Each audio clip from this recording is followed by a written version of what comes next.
Genesis 50, 14 through 26, and Job 1 through 5. After burying his father, Joseph went back to Egypt. All his brothers who had come with him to bury his father returned with him. After the funeral, Joseph's brothers talked among themselves. What if Joseph is carrying a grudge and decides to pay us back for all the wrong we did him?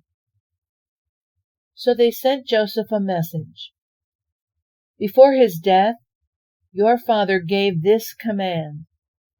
Tell Joseph, forgive your brother's sins, all that wrongdoing. They did treat you very badly. Will you do it?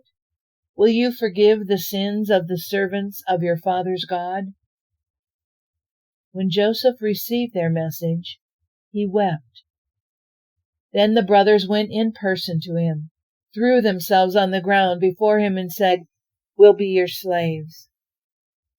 Joseph replied, "Don't be afraid. Do I act for God? Don't you see? You planned evil against me, but God used those same plans for my good. As you see all around you right now, life for many people. Easy now. You have nothing to fear. I'll take care of you and your children." He reassured them, speaking with them heart to heart. Joseph continued to live in Egypt with his father's family. Joseph lived 110 years. He lived to see Ephraim's sons into the third generation. The sons of Machir, Manasseh's son, were also recognized as Joseph's. At the end, Joseph said to his brothers, "I am ready to die.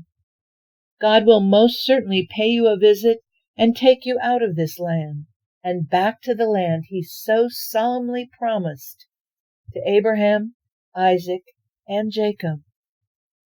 Then Joseph made the sons of Israel promise under oath, "When God makes his visitation, make sure you take my bones with you as you leave here."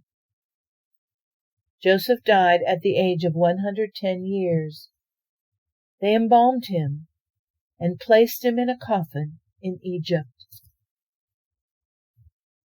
Job, a man devoted to God. Job was a man who lived in Uz. He was honest, inside and out, a man of his word, who was totally devoted to God and hated evil with a passion. He had 7 sons and 3 daughters. He was also very wealthy.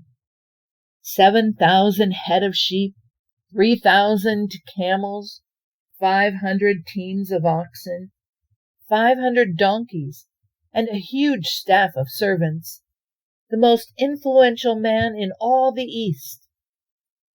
His sons used to take turns hosting parties in their homes, always inviting their 3 sisters to join them in their merrymaking. When the parties were over, Job would get up early in the morning and sacrifice a burnt offering for each of his children, thinking, maybe one of them sinned by defying God inwardly.